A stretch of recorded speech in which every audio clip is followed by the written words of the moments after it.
This video contains spoilers.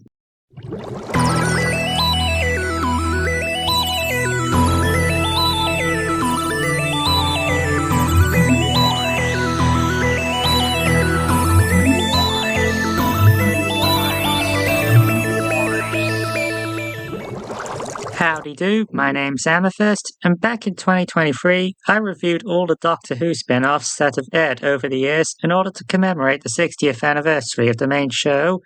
Little did I know that Russell T Davies had extra plans for expanding the Whoniverse once he reunited with the sci-fi staple. That idea would ultimately form in The War Between the Land and the Sea, a gritty drama where mankind faces the wrath of a furious ancient race of sea creatures who are tired of the non-stop pollution. All that stands in the way of bloodshed is humanity's unlikeliest ambassador, an ordinary driver named Barclay.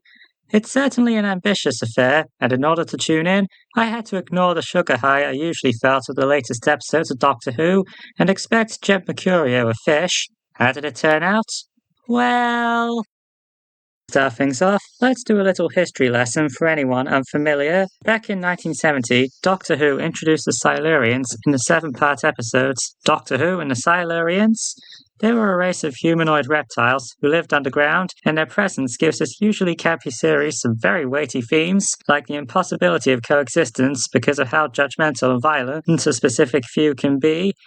Their aquatic equivalents were introduced in the 6-part 1972 episodes, The Sea Devils, and those same themes would be re-explored here. Both species would ultimately come together in the infamous 4-part 1984 episodes, Warriors of the Deep, which viewers will fondly remember for the world's deadliest pantomime horse. As for the revival, the Silurians would make their big return in the 2010 episodes, The Hungry Earth and Cold Blood, where the traditional themes surrounding them were combined with the swagger of modern television. The Silurians haven't had a major storyline since, but there have been the occasional appearances from one-off characters, and the lesbian detective called Madame Vastra, who played quite a recurring supporting role during Matt Smith's tenure, with the debut of Peter Capaldi's incarnation marking her last appearance of the show so far. The Sea Devils wouldn't return until 2021 in the swashbuckling Easter special, Legend of the Sea Devils, which ignores the usual themes in favor of a deliberately evil group.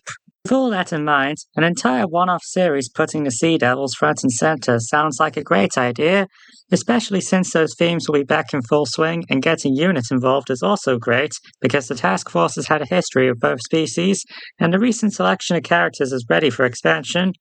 However, the end result is as bumpy as a boat in stormy oceans.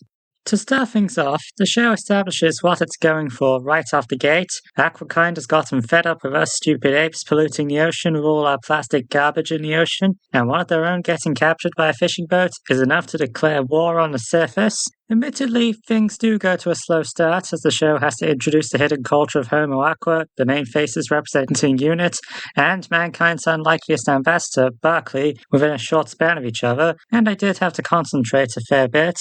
But once Homo Aqua's ambassador, Salt, is introduced and negotiations begin, things really get going, as we're drawn into a very gripping drama where the wrong words could result in unspeakable outcomes. It helps that Russell Tovey and Gugu Mbatha-Raw are equally fantastic in their roles. Gugu gives a stern yet multi-layered performance as Salt, effectively channeling a being who cares deeply about her culture and would do anything for them whilst being restrained enough to listen to what her fellow ambassador has to say. Russell Tovey, on the other hand, flawlessly plays a protagonist who is completely out of his depth because of how unremarkable he looks on the surface, and the fact that he has a family makes him sympathetic and endearing.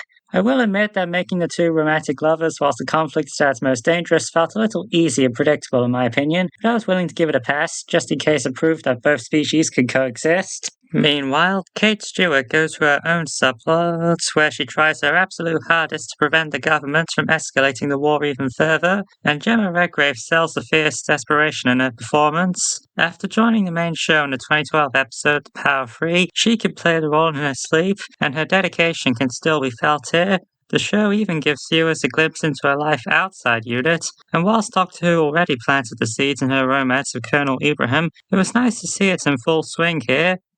Which is why it pains me to say that Colonel Ibrahim doesn't make it at the end of episode 3.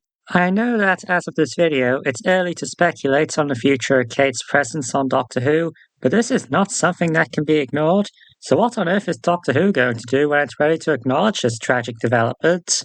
In fact, things go completely off the rails once we reach episode 4.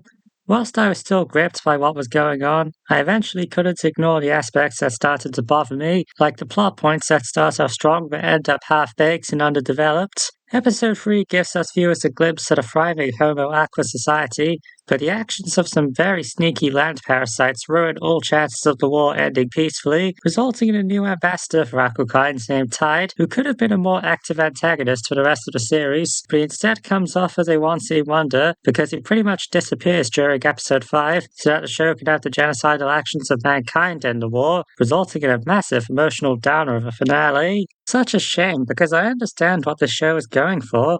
It was giving us a political drama that uses a science fiction analogy to address the ongoing issue of environmental damage, with the warfare being a metaphor for what could happen if we humans aren't careful and continue to be ignorant.